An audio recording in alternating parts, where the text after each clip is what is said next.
Well, greetings to everyone joining us today for our weekly UNL Center for Agricultural Profitability webinar series. In the past couple of weeks, we have spent some time talking to folks from USDA's Natural Resource Conservation Service about program issues. Last week, we focused on some farm income numbers for Nebraska for the coming year. And today we have the opportunity to talk to USDA's Farm Service Agency and folks from the Nebraska State Office to talk about program opportunities and issues for producers across the state. We're pleased to offer you this webinar series as we do on a weekly basis as part of our Center for Agricultural Profitability work here at the University of Nebraska-Lincoln. You can always find more information on our webinars and our other information on our Center for Ag Profitability website at cap.unl.edu. If you go to the webinar page, you'll find information on future webinars and the opportunity to register for those, as well as information on past webinars and recordings and slide materials from those. This webinar itself will be recorded and will be posted with slides and supporting material soon, likely later this afternoon. So we always strive to make this information relevant to you, whether you can watch us live or whether you have the opportunity to tune in and watch a recording later. But today we have the opportunity to have a conversation with our good friends and colleagues from USDA's Farm Service Agency. We have a team from FSA here to speak with us today. And no better way to start that off than to talk to Tim Divis, who is officially the Deputy State Director for USDA Farm Service Agency in Nebraska, but has been acting director for the past couple of years. So Tim, I'm going to look to you first and invite you to begin the discussion with us today. All right, thanks, Brad. I guess good afternoon or good morning to everybody, depending on where you're located. And thank you again to Brad and Ryan for the invite and for the opportunity for Farm Service Agency to share some of the important work that we're doing and things that we currently have going on with the farmers and ranchers in Nebraska. As Brad alluded to, my name is Tim Divis. I am the Deputy State Director here in Nebraska for Farm Service Agency. We have a really good presentation today. We're going to talk about some of the important programs and services we're working on currently here at FSA. But before we get into that, I just did want to take a quick moment to acknowledge that this week we were fortunate enough to have the administration appoint our new State Executive Director, Hillary Miracle. A lot of you are probably familiar with Hillary and some of the great work that she's done in the past on behalf of Nebraska farmers and ranchers through her previous ag leadership positions in the state. And we're really happy to have her on board here at FSA. I know Hillary would have loved to be on here today to kick this off, but given that she's about 4 days into her job, her new position, they've got her schedule pretty full with onboarding and getting all the new political appointees up to speed in their position. So I'm sure you'll have plenty of opportunities in the future to interact with Hillary over the coming weeks and months in her new role. So, and as we have additional FSA events in the future, I'm sure you'll start seeing her around.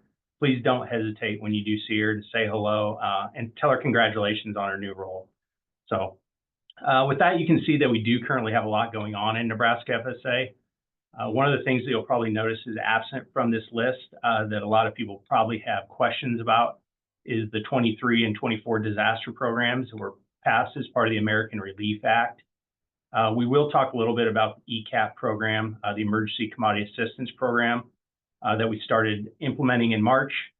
But the larger $20 billion disaster assistance program that is absent from this list. Late yesterday afternoon, early evening, the Secretary did announce some of the timelines for implementing that new aid package. But at this point, those timelines are really all that we have available to share. While we don't have any exact details what those programs are going to look like, hopefully we'll know more in the coming weeks and months that we'll be able to share with everybody. So at that point, I will put in a plug to watch out for our electronic newsletters and sign up for those if you haven't, because those are some of the best resources that we have for getting timely information for our FSA programs. So I will briefly share some of the key dates that we do have that were part of that announcement yesterday so that those are on everybody's radar. So they did say the Emergency Livestock Relief Program for Drought and Wildfire does plan to be implemented on or around May 30th. So that is coming very, very quickly here. The Supplemental Disaster Relief Program for for previously indemnified losses. That sign up is likely to begin on July 7th. If it looks something like past programs have, it'll likely be tied to crop insurance or NAP losses for that previously indemnified part. The Emergency Livestock Relief Program for flooding, that sign up looks to begin around August 18th. And then kind of the last tier there would be the Supplemental Disaster Relief Program for uncovered losses or shallow losses. That is targeted to begin around September 15th. So I would just say, please stay tuned for more information as we receive it.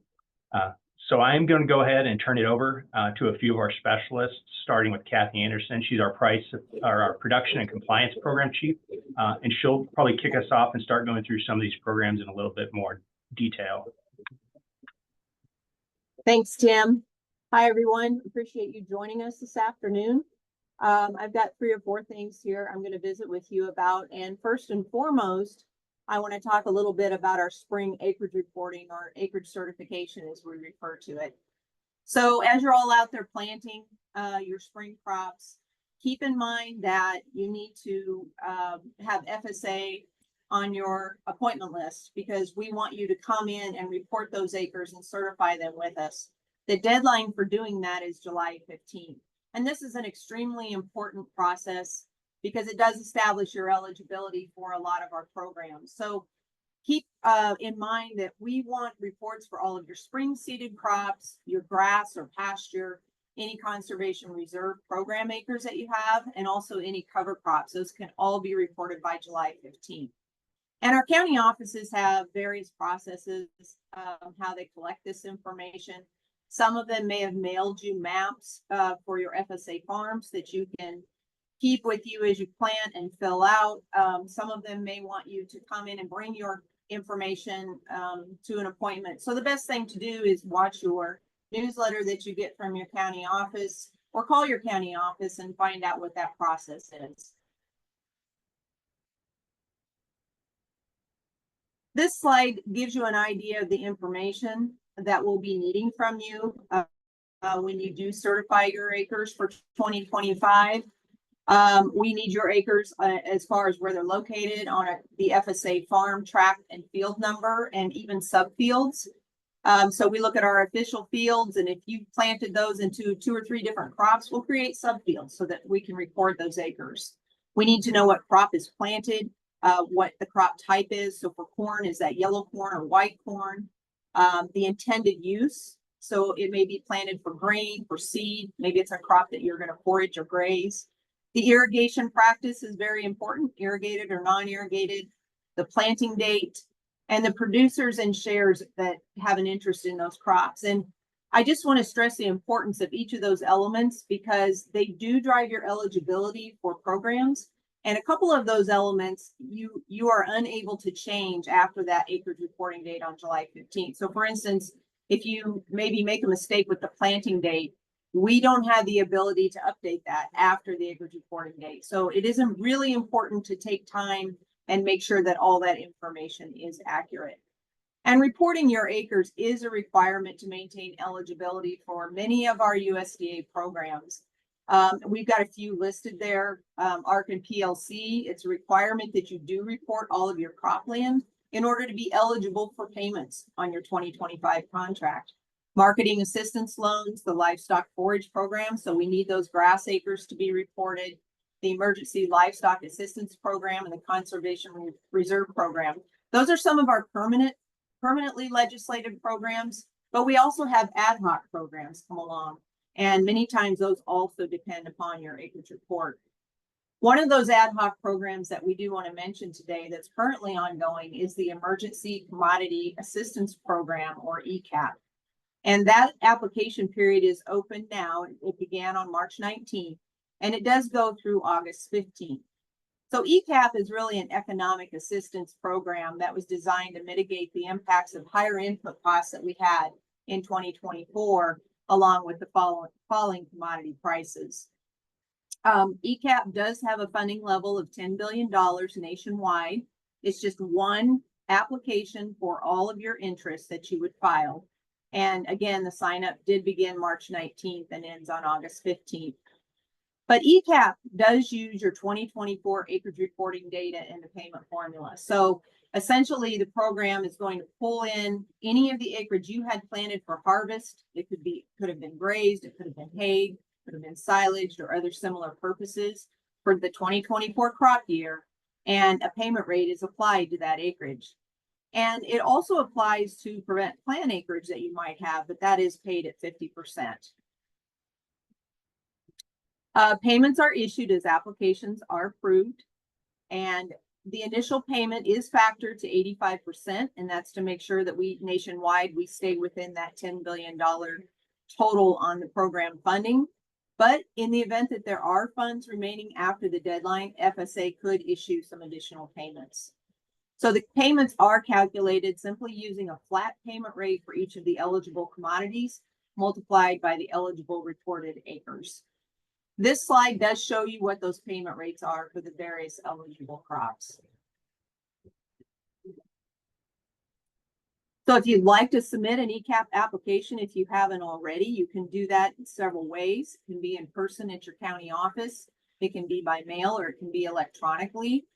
The national office did mail applications to eligible producers based upon those 2024 acreage reports that were filed last year at this time. So you may have already received one of those applications in the mail and returned it. Here in Nebraska, we have had a lot of applications already filed, and we've already dispersed around $495 million. So we're running about 7th in the nation total for our payments under ECAP.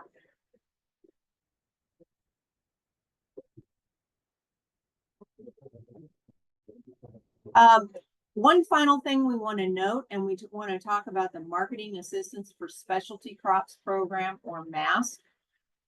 MASC is a program that the sign-up's actually over. It was held in December 2024 through January 10th.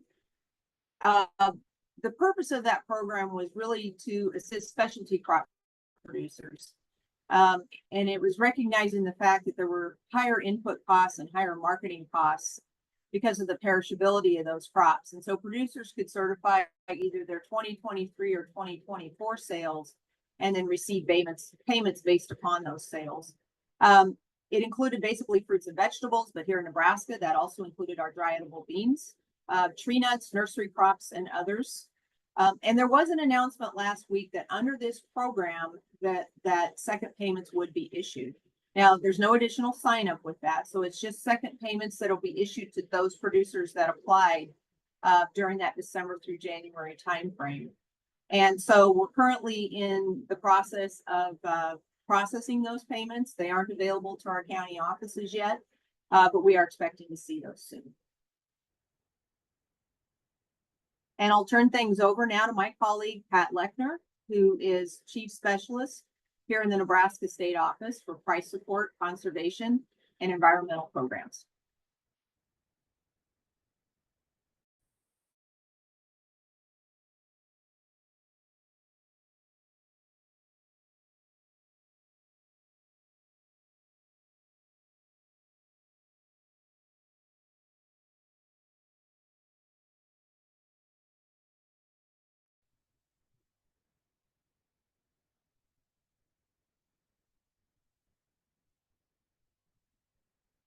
We're waiting for Pat to come on board, and hopefully his microphone is working.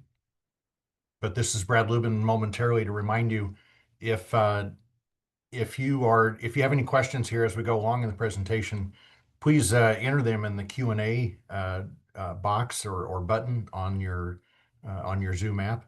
We'll be happy to address questions as we can and address them here before the end of the webinar. But please use the Q&A box to submit questions, and we'll get to them. All right, Pat, let's check in, make sure you're working okay. Yes, I apologize for that. I had a little issue loading, getting me back onto the screen. So as long as you guys can hear me, I'm ready to roll. Sounds good. Thank you. Perfect.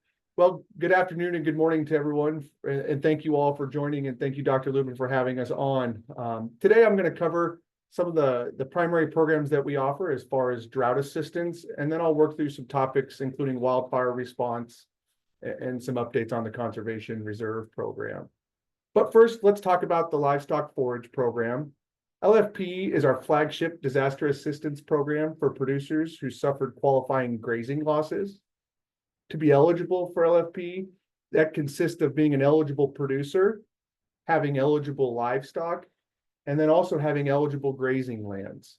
So we've got 3 tiers there: eligible producer, you got livestock that are eligible, and you also possess that eligible grazing land.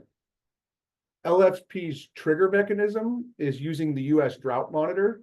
The U.S. Drought Monitor is released weekly on Thursdays with updated data on drought conditions and drought stages. We then use that data to determine eligibility by county for LFP. Producers meeting all eligibility and the drought intensity and duration qualifications during the normal grazing season may qualify for LFP payments. In Nebraska, the established normal grazing period is April 15th to October 15th. Payments are scaled based on severity of the drought and length of the drought conditions. So if we're looking at that window between April 15th and October 15th, if a county is in D2 for 8 consecutive weeks during the normal grazing season, it would trigger a 1-month payment factor. Those payment factors increase, as I had mentioned, due to duration and drought severity. How an LFP payment is calculated: monthly payment rates are equal to 60% of the lesser of either the monthly feed cost for all covered livestock owned or leased by a producer, or calculated by using the monthly feed cost based on the normal carrying capacity of the grazing land of that producer. March 1st of the following year is the deadline for applications for payment for LFP. So the current 14 eligible counties in Nebraska have until March 1 of 2026 to file their application. Recently, FSA released a public-facing dashboard to allow producers to access LFP eligibility for their county or counties. The map that you see here today is currently showing all eligible counties for LFP. All counties other than Cherry County currently are eligible for native and improved pasture payments for LFP. Cherry County was previously designated eligible for LFP on small grains grazing. The nice part about this tool is that it will tell you the grazing period. It will break it down by county, pasture type, and also the qualifying payment factor. That's the basic overview of LFP. And now I'm going to move on to the Emergency Livestock Assistance Program. ELAP provides additional support to producers outside of grazing losses for which LFP already covers. For drought, ELAP can provide assistance for the cost of hauling feed to livestock above normal, hauling livestock to new feed resources, and also transporting water to livestock above normal. March 1 again of the following year is the deadline to request an application for payment for ELAP. And also, when we look at ELAP availability for other disaster conditions, we do have the availability to provide assistance for the cost of feed purchased above normal, but that is captured in LFP when we're specifically talking about drought conditions. The primary eligibility factor for ELAP is it's grazing animals for commercial production. So we just want to keep in mind that feedlot animals are not eligible for ELAP benefits. Similar to LFP, ELAP utilizes the drought monitor as a triggering mechanism, but the key difference between LFP and ELAP is that while LFP eligibility is established during the normal grazing period, ELAP utilizes a 365-day grazing period, meaning if you're D2 for 8 consecutive weeks at any time during the calendar year, you would qualify for ELAP. Another thing to keep in mind is that once you qualify for ELAP, you remain qualified for ELAP throughout the remainder of the calendar year. Even if conditions improve and we get rain and things like that, the initial trigger is the only trigger you need to apply for ELAP benefits throughout the remainder of the year. Similar to LFP, we did release a public-facing dashboard for ELAP, which allows you the availability to see which counties qualified for ELAP. Here is a picture, a snapshot of what we have for eligibility in 2025. So while LFP only has 14 counties that are eligible for LFP, we do have 42 counties that triggered for ELAP in Nebraska. And the key difference there is when we're looking at the normal grazing period, LFP criteria that they need to meet to qualify versus a 365-day eligibility requirement. Another resource that FSA can provide for drought assistance is emergency haying and grazing on CRP acres. When a county hits D2 on the drought monitor for 1 week, acres may be released for emergency haying and grazing. Local county committees monitor drought conditions on a monthly basis and determine whether to implement emergency haying and grazing. Under emergency haying and grazing, county committees do have the authority to withdraw the availability of emergency haying and grazing if conditions approve throughout the year. There is an additional option to qualify or open up acres for emergency haying and grazing, and that's if there is a 40% loss in forage production in a county. There are no payment reductions for emergency haying and grazing, and there's also no restrictions on the sale of bales. One key item to keep in your mind is that if a county triggers for LFP, but is also implementing emergency haying and grazing, there are additional restrictions on the amount of acres and practices that you can hay under emergency haying and grazing. Because CRP is a contract, and there are permitted and restricted uses for the acres that are in CRP, it's critical to remember that any sort of activity such as haying and grazing must be requested, and then a producer must receive written approval that they may go out and complete those activities. Going to move on a little bit to wildfire assistance. You know, we've experienced quite a few fires in Nebraska, wildfires in Nebraska in the last couple of years. And so I'm going to talk a little bit about the types of response that we do have for wildfire. The first one being the Livestock Indemnity Program, which provides financial assistance for livestock producers above normal mortality that died as a direct result of a qualifying disaster event. You know, we are aware of a few of those in the most recent fire that took place, the Plum Creek fire. And so just keep in the back of your mind that LIP is available for those livestock losses above normal mortality. How the payment rates are set, it's a national payment rate based on 75% of the average fair market value. And the most critical thing with LIP is that we're looking at documentation of your inventory before a wildfire or disaster event, your inventory after an event, but also verification of the death of those animals. So whether that's pictures, dates, things like that. So it's critical to keep in mind that keeping good records and having good documentation to verify those inventories and verification of death is critical. March 1 of the following year is also the deadline to file an application for payment, but I would encourage all producers to file a notice of loss when those deaths become apparent to them as a result of a natural disaster. Here's just a quick snapshot of the 2025 LIP payment rates for beef. We do establish payment rates for all eligible livestock for LIP purposes. The last thing I'll talk about as far as wildfire response is the Emergency Conservation Program, or ECP. ECP provides cost share assistance to help reimburse expenses and rehabilitate land back to the condition it was pre-disaster stage. So in this situation, we'd be talking about potentially pre-wildfire stage. A lot of the assistance that we provide due to wildfire under ECP is for the restoration or replacement of fences that were burned. But we can utilize ECP to provide some watering facilities and enhancements to watering facilities if they were damaged as a result of the wildfire.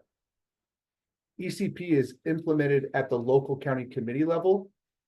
They will evaluate the conditions of the wildfire, determine the severity, and then ultimately make a final decision on whether or not they're going to request to implement ECP.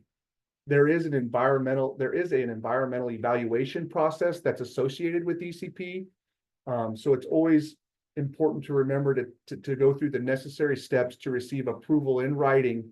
Once you've applied, that you can go ahead and go out there and complete those activities to restore that land.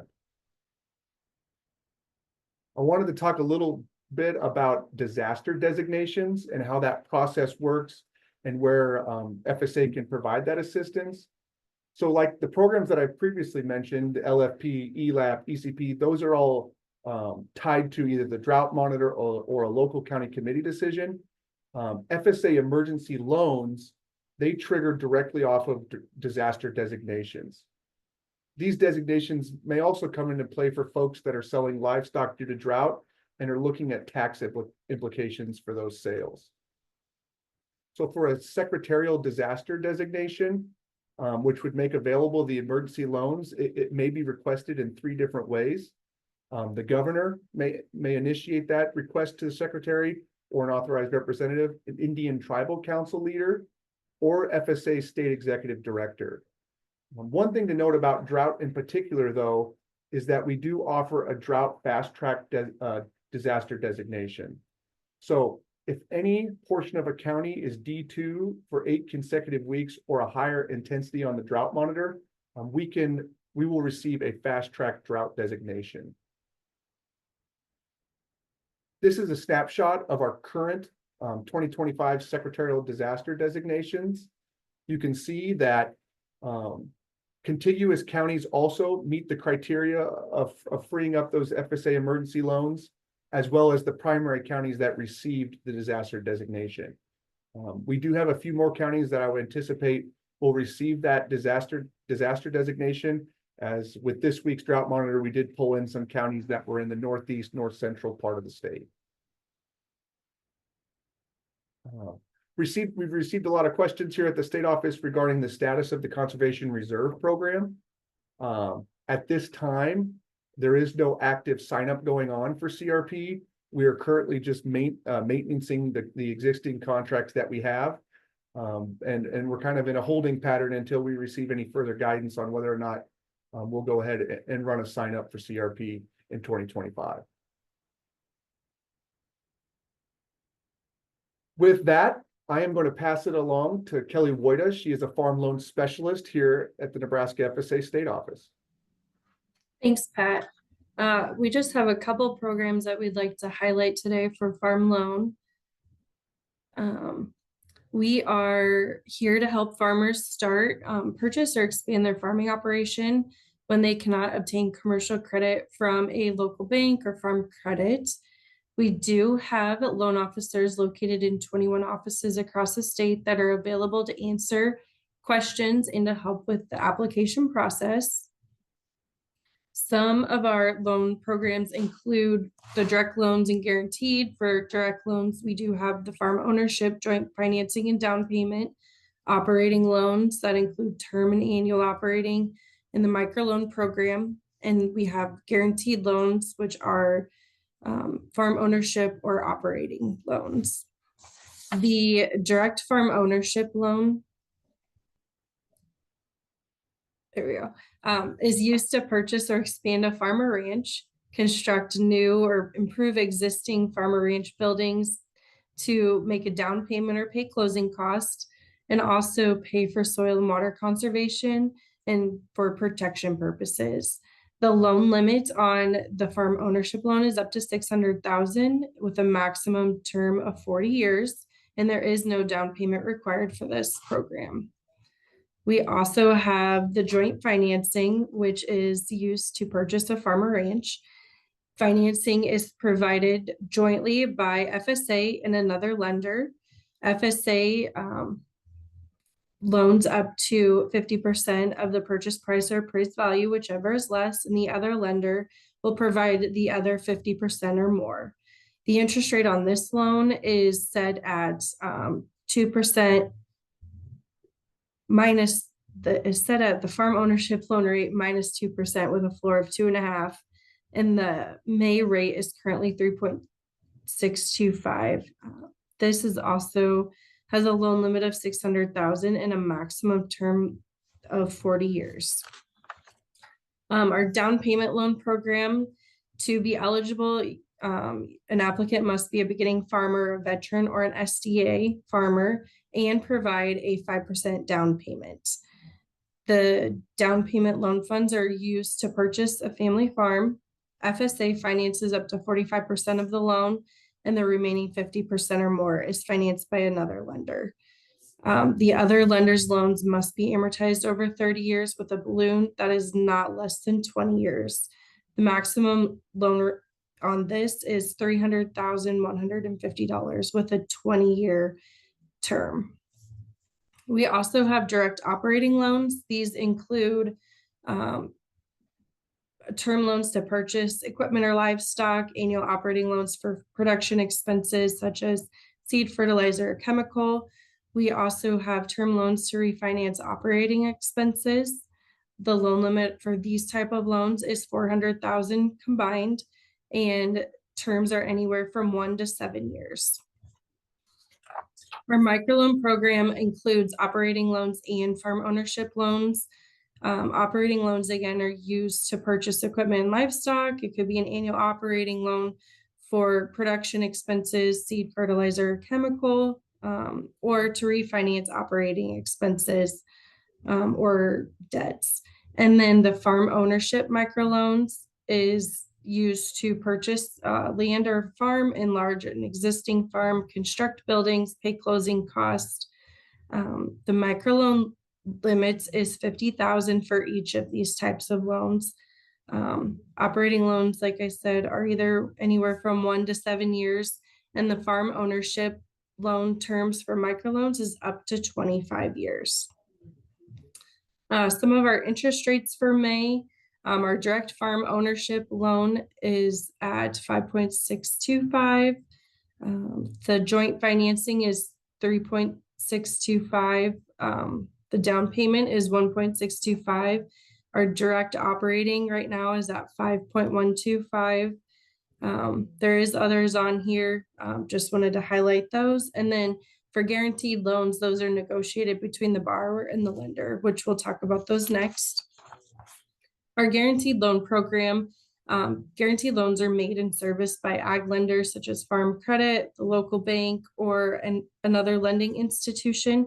And these loans are used to extend credit to those who don't qualify for standard commercial loans or meet a bank's underwriting standards. FSA does provide the lender a guarantee on the loan up to 95% for beginning farmers and up to 90% for non-beginning farmers. And guarantees for both operating and farm ownership can be granted for up to $2,251,000. So these loans, again, are made by banks and not FSA. You can go to the next. Thank you, Bobby.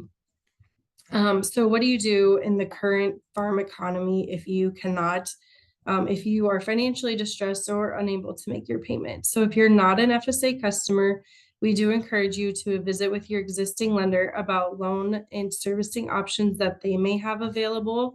And maybe during that conversation, visiting about obtaining an FSA guaranteed loan if debt needs to be refinanced or termed out over a longer period of time. If you are a current FSA customer, we do encourage you to visit with your local farm loan program staff about servicing options, which could include primary loan servicing, disaster set aside, or distressed borrower set aside. And we also want to remind everyone to keep communication open with your lender and know your numbers, keep your balance sheet and cash flow updated. So when you do go have that conversation, you are prepared. That's all I have for today. And I will turn it over to Bobby Wickham, who is our Public Affairs and Outreach Coordinator. Thanks, Kelly. I just wanted to take a couple of seconds here to remind folks of where they can find more information out about these. Of course, your county offices are always your best resource for getting the assistance you need and getting more information on all the different programs that we've talked about today. But I did want to call attention to a couple of different options. Obviously, we have websites, right? There's 3 of them that I primarily point folks to. Farmers.gov is a combination of FSA and NRCS, Natural Resource Conservation Service information in one site. And I do think that they've done a good job of packaging that information together under different categories of need, right? So that you can search by maybe the type of business you have, or whether you're looking for disaster resources, those types of things. So farmers.gov has those items combined for both agencies and helps you with kind of a one-stop shop. We do have, of course, an FSA website. They've made it searchable by program. So when you go to that opening page, you can search for a specific program and it'll bring up all the information about that certain program, including, as Pat mentioned earlier, like the public dashboards that are available for our drought disaster programs. So you can go there to find out if your county has triggered for, especially if we're talking drought, LFP and ELAP. So I wanted to call attention to that website. And then we also have a Nebraska version of a Farm Service Agency page. We try to do a really good job of keeping that page updated with kind of the big things that our offices are working on, deadlines and programs, right on that homepage in the spotlight section. So if you're ever wondering, you know, what's going on for Nebraska FSA, you also can go there for more information. And then I also wanted to call attention to perhaps, you know, our most important or most kind of critical thing that we want you as our customers to keep an eye on, and that's our electronic newsletter. All of our county offices publish one each month. We at the state office also publish an edition each month. And we really work hard to make sure that that newsletter has, for you as customers, the really big relevant things that you need to be aware of and on top of in responding to. So you know what's available to you, and you know what those deadlines are. So if you aren't already subscribed, you can go to that farmers.gov/subscribe website and sign up for the program, for those newsletters. You can pick it by your county as well as select the state office newsletter.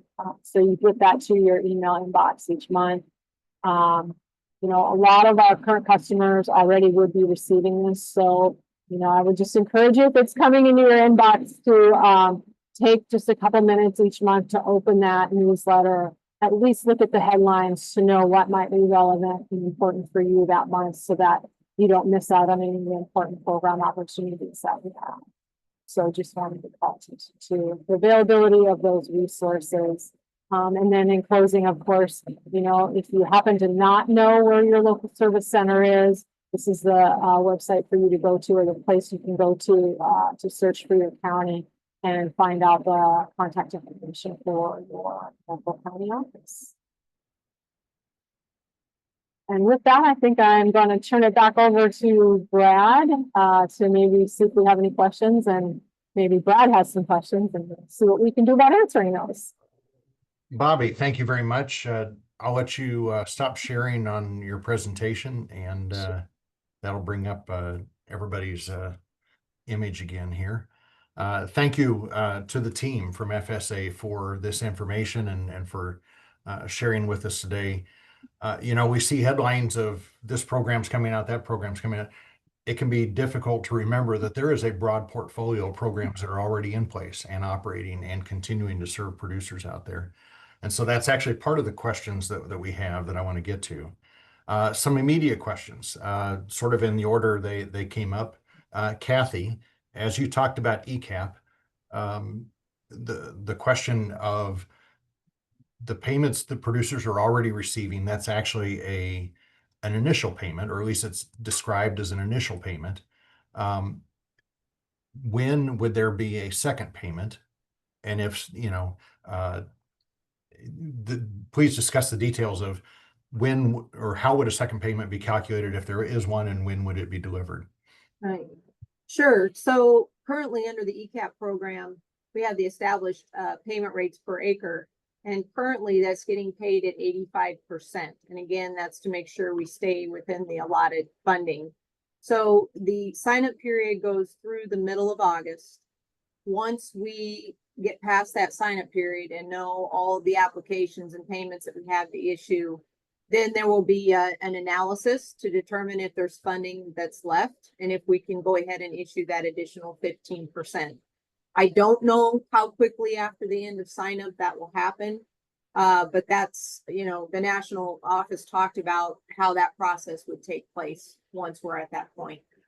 Okay, thank you, Kathy. That clarifies sometime this fall. Right. There may in fact be a second payment to top up the initial payment. So cash flow for this calendar year, but months away. Okay. Second question relates to ECAP, and it actually is going to bridge over to the disaster assistance, the ag disaster assistance that the secretary has just announced some timelines on. But the question related to ECAP, ECAP is just effectively a crop assistance program at this point. It's not a livestock assistance program, but there is a set aside portion of the disaster assistance that was promised for livestock assistance, and that was part of the pending announcements that I believe Tim mentioned at the beginning of the webinar. Can we step back to that between you and Tim and talk about, remind us what else is coming here?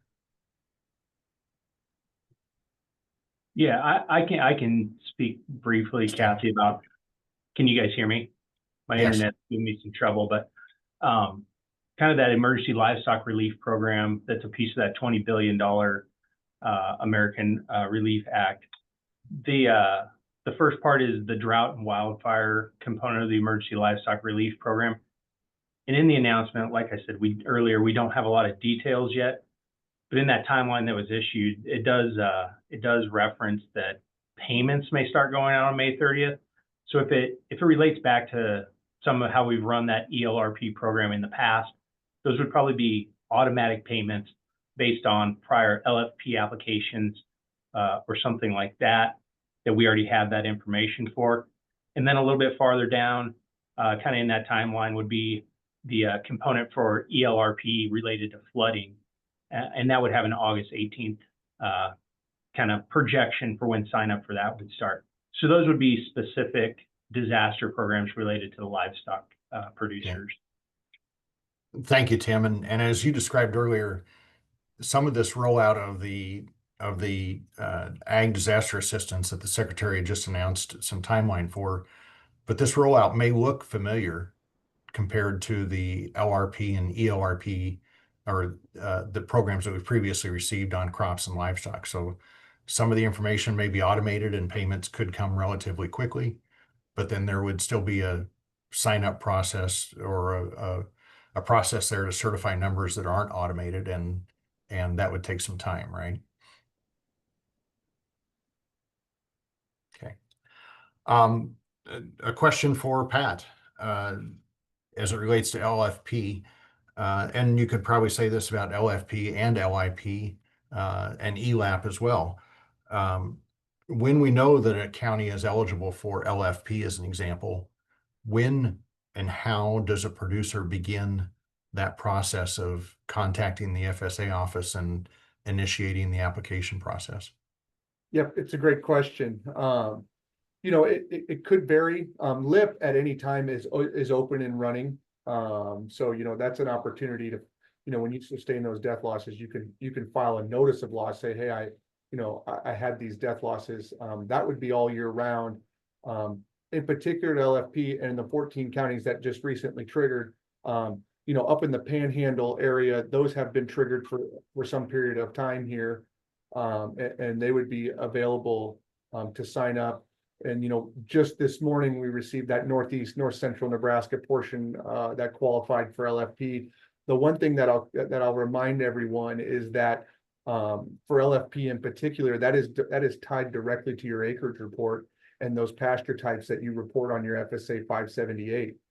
So you'll, the way that the software systems now integrate with each other is that pasture data that's certified to you will pull directly onto your LFP application. And so you'll want to ensure that you have your grass acres, your pasture acres certified for 2025 so that you can complete that 2025 LFP application and those acres properly pull over into your application. But yes, since we just recently triggered in that northeast, north central part, we'll be announcing very shortly here, I'm sure through Bobby, that LFP has triggered in those counties. But they definitely could call as early as today and initiate that process for filing an LFP application. Okay, thank you, Tim. There's a question, I think it relates back to the ECAP provisions and maybe more broadly, but Cathy, I'll bring you into this as well. The fact that there was an initial payment and there may be a second payment based on how many apply and so forth, sort of begs the question, so why isn't everybody already in the system, or are 100% of people going to participate? Why do we have a participation number that might actually still grow? What explains that? Well, so ECAP is directly driving off of anyone that filed an acreage report in 2024 and showed that they did have an interest in an eligible crop. And so there could be a couple of things. It depends on whether or not someone has filed an acreage report previously by the acreage reporting date last year. ECAP does have provisions that if someone didn't file, but they did have an eligible crop, they can still come in and report that crop. And there's a process that they need to go through to prove existence and disposition of that crop and some other things to show that they did in fact have that crop, even though it wasn't certified timely. So we could have folks that are coming in now and just reporting those acres. And we've also had, quite a number of people that have already applied, but I think we do still have a little ways to go. So as folks are doing acreage reports, for instance, our offices will be working with them to try to ensure that they've also taken the time to file that ECAP application. So we've gotten a lot of people in. We know we have a few more to go, and we could still add on some eligible participants with those acreage reports that we might be getting that are late filed. Thank you, Cathy. To note in this ECAP assistance and also the ag disaster assistance, there are also limitations on participation. There are payment limits and farm income qualifications. Can you review those briefly? Yes, and I apologize. I should have had those in front of me. There are payment limitations. It's a quiz question, Cathy. Yes, you are quizzing me. I believe our initial limit is 125,000, but there is the opportunity to apply for an additional payment limitation up to 250,000. And to do that, there's a form that you have to complete that goes back to it's not adjusted gross income as we've dealt with under some other programs, but it is a net income figure. And so if someone feels that they may surpass that initial payment limitation, they can work with their county office and see if they can qualify for the additional payment limitation. Okay. And that payment limit I don't recall the coverage here. That covers ELAP and ag disaster assistance combined or separately, or? That's a good question, Brad. I think I'd want to check before answering that. Okay. I'm thinking they're separate, but we can follow up with that and certainly provide that. Okay. But to clarify, there are limits, there are qualification issues that a producer would work through at the local office. Yes. Okay. Yes. Fantastic. Okay. There's a question come up and I forget the schedule for ECAP. Hay is or is not on the list of crops for ECAP? So the only eligible crops it's very specific in the notice of funding availability that crops that are eligible for ECAP are only those crops that are also eligible for a marketing assistance loan. So crops such as alfalfa are not eligible for ECAP because they're not an eligible loan commodity. So it does tie very specifically back to those eligible loan commodities. Okay, thank you. Now that being, yeah, Brad, I was just going to say, we could have an eligible crop such as wheat. And if that wheat was grazed or hayed, just the fact that it was taken for that intended use doesn't make it ineligible. It's still ineligible. Okay, good clarification. You bet. A question for Tim, if I can pose it to you discuss amidst all these program opportunities and the need for producers and applicants to work with local FSA offices. We also know that there have been headlines about national developments in terms of offices and staffing and budget issues. Can you clarify, Tim, what is or isn't happening here at local offices across the state and how those offices are ready to work with producers? Yeah, so we have the 71 offices here in Nebraska, and we have been impacted, just like a lot of other federal agencies, by some of the things going on with hiring freeze and deferred resignation and some of those things. So we do have a little bit less staff right now than we're traditionally used to working with. Probably the biggest thing that I'll share with that is all of our offices are still open. Some of them we are running what we would consider limited service, where we meet producers there certain days of the week with appointments. So I guess the biggest takeaway I would have from all of it is that make sure and call your office, schedule an appointment ahead of time, even in offices that are fully staffed. That is a best practice we like to have producers utilize, just so offices are ready for you when you come in. They have everything ready to go to help expedite your appointment and make sure we have everything ahead of time. So all of our offices are open. You can go to any of those offices and get service, but please call ahead and schedule an appointment. That is the best option. Thank you, Tim. Thank you. Well, I'm going to say thank you to everyone that has joined us. We've had a great rundown of what is, again, a very broad portfolio of programs that are administered through the Farm Service Agency, from direct price and income support programs to disaster programs to loan programs and beyond. A substantial portfolio to manage and to help producers and landowners across the state. Thank you, Tim. Thank you, if I remember everybody in order here, but thank you, Tim. Thank you, Cathy. Thank you, Pat. Thank you, Kelly. Thank you, Bobby, for the participation here. We look forward to working with you again in the future, as always, and look forward to working with Hillary as she comes on board and serves as state executive director. So we appreciate everybody's participation here on the webinar today as well. And whether you're this afternoon or still this morning out in Mountain Time, thank you for being a participant and for considering what programs here we have to talk about with FSA. This is the Center for Ag Profitability's weekly webinar series. And as we thank you for participating, you'll have an opportunity to provide some feedback, I believe, as you leave the webinar. But again, don't forget, you can always find more information. Bobby shared some links of information that you can find on the FSA information in terms of websites and program links. You can find links about our information on the Center for Ag Profitability website, cap.unl.edu. This webinar, a recording of it, and the slides that FSA has utilized here today will be available up on our website soon. So you can find that information to review if you have further questions as well.